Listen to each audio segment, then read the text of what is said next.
Hey guys, Nick Espinoza, your chief security fanatic here, and today I'm talking about society. Now, what I mean by this, quite frankly, is I think we're living in modern society 1.0.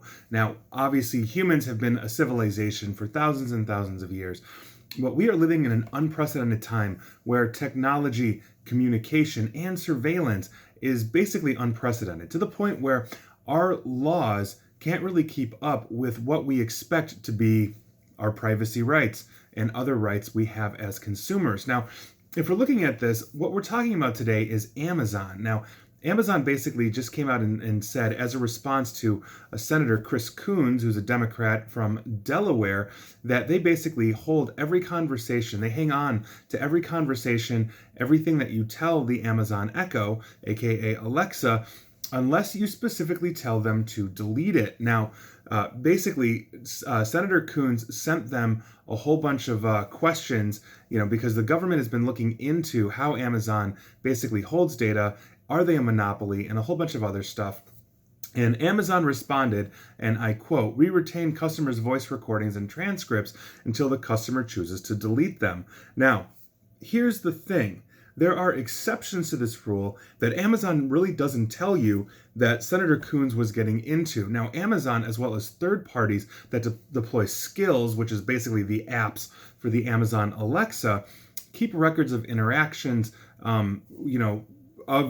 keep records of your interactions, meaning the third parties keep records too. So, for example, if you order a pizza, purchase digital content, summon a car from like an Uber, that kind of thing.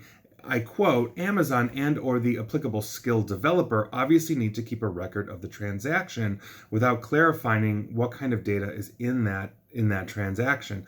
And so Chris Coons, Senator Coons, basically said that he appreciated Amazon's response, but the senator found it left unclear the extent to which the data is shared with third parties and how those third parties use and control that information. And the reason why I'm bringing this up is, one, I think if you are buying an Amazon Echo or one of the competing Apple or Google products and all of that, you're basically consenting to that. You are literally putting a microphone in your house that you're going to be talking to, that it's going to do things for you, and I'm fine with that, as long as you understand the rights. But in the fine print, if it is in the fine print, basically Amazon is letting third parties in to develop platforms, apps for its platform, and we have seen where some of these have been able to be exploited. A cybersecurity researcher created just a basic calculator skill for the Amazon Echo that was able to leave the mic on and continuously record and then send information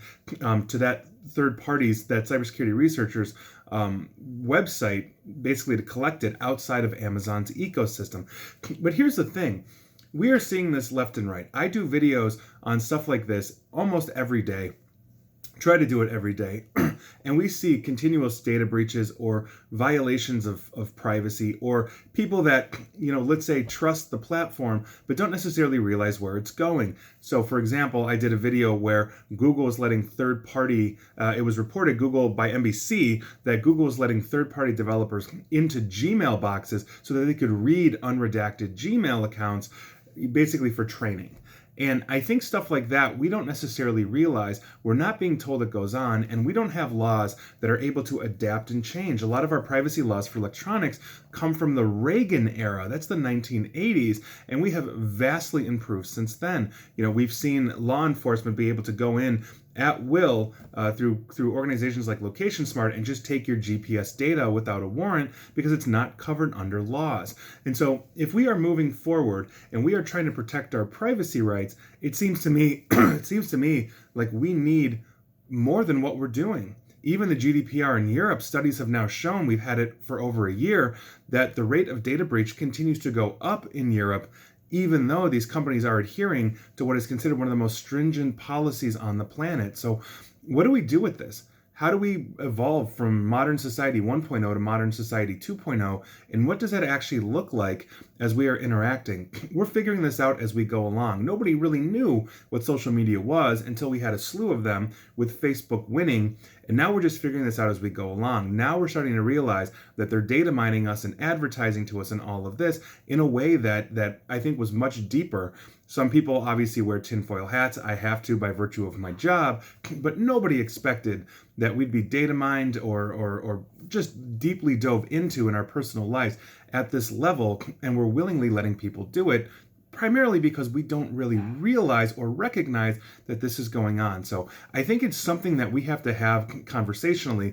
And it just seems like on the 4th of July, which is America's Independence Day, this would be a good topic to have. So take that for what it's worth. I'd love to hear what you guys think, but there it is. Amazon, Facebook, Google, take your pick. We're being data mined to the nth degree. And I think we really need to basically sit up and realize this. And if we're okay with this, fine. If we're not, we should do something about it. And I think a lot of us are not forever. And I don't know what the ratio would be for people that just don't care, people that realize this and say, I'm fine with it, and people that realize it and say, no, this is unacceptable. So we'll see where this goes, but I think we're going to see this transform society in the next 50 years or so. And please like, share, follow me here on Facebook and Twitter at NickAESP. And as always, stay safe and stay online. Thanks, guys.